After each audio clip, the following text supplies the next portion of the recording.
سلام. اليوم جبت لكم هاد الغريبه بواحد الصلصه ديال الشوكولاته كتجي هشيشه ولذيذه. جربوها وغادي تنال اعجابكم. المقادير عندي 3 ديال البيضات، كاس مع مرش ديال السكر سنيده، بودر ديال الفاني والملحه. كنخدموهم مزيان بالفوي، من بعد كنضيف كاس ونصف ديال الزيت.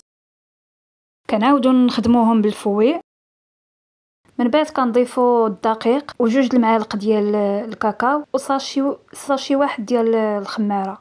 هنايا الدقيق كنضيفو شويه بشويه حتى كنحصلوا على عجينه كتكون رطبه. الكميه ديال الدقيق 600 غرام، يمكن نتهز لكم قل او لا اكثر. كنشكلوا كويرات صغار كندخلوهم للفران كيكون سخون من قبل. وبالنسبه للصلصه عندي 200 غرام ديال الشكلاط مع ملعقه كبيره ديال الزبده وكاس ديال الحليب. كنوضعهم على النار حتى كيذوب داك الشكلاط والزبده وينسجم ديك الصلصه.